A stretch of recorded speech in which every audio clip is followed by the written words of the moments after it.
What do you do with Ronaldo, Jan? What do you do with Ronaldo? What do you do with a lot of the players at Manchester United? I think that was quite interesting to watch the game today of the two Ralphs, Hasenhuttl and Rangnick.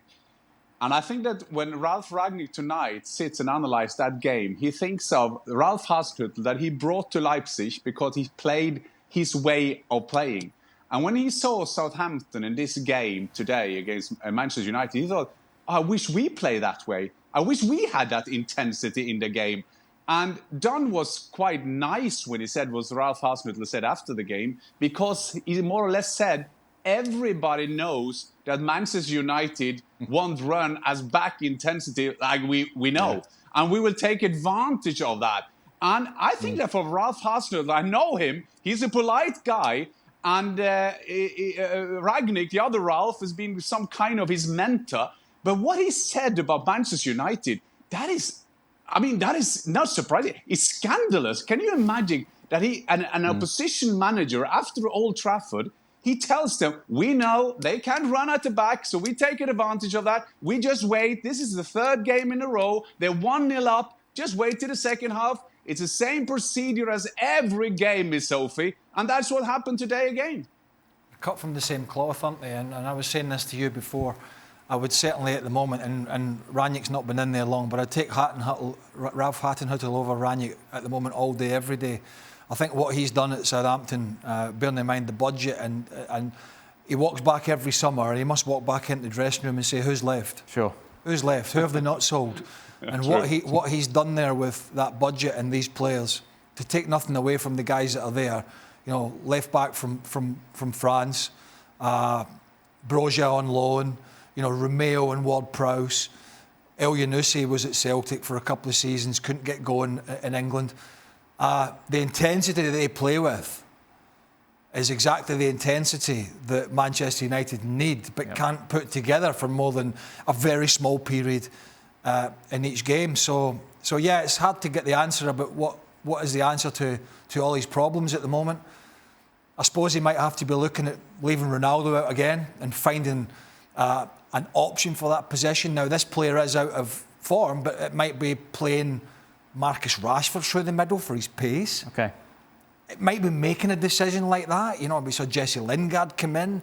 Maybe we see a little bit more prominence from him towards the end of the season. It's a difficult one, a difficult conundrum for him to fix. There are some flashes of good play, just not enough of them. Another difficult conundrum is this, Jan. Who's going to finish fourth? Yeah, this is a very good question. I mean, I'm with Craig. I mean, how can we trust Tottenham? It's not, they have a middle name of, it's so typical Tottenham kind of thing.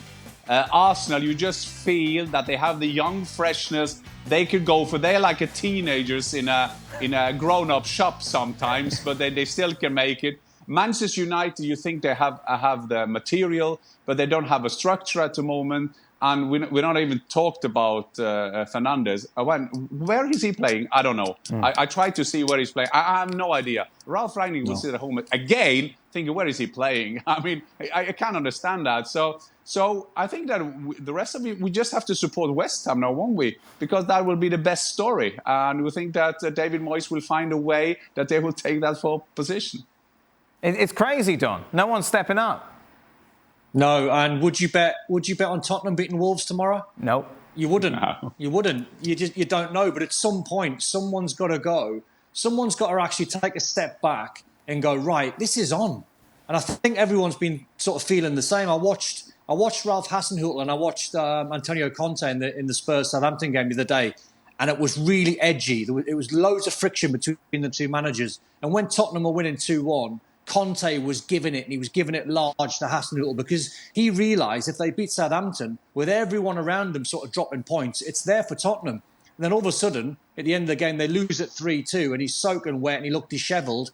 Now it's sort of back to Antonio Conte tomorrow. It's like Man United are dropping points. Have Arsenal got it? Have West Ham got a big enough squad to try and make it? I think West Ham have got a chance, Dan, in all honesty, but I think how thin their squad is, I think they'll just fade.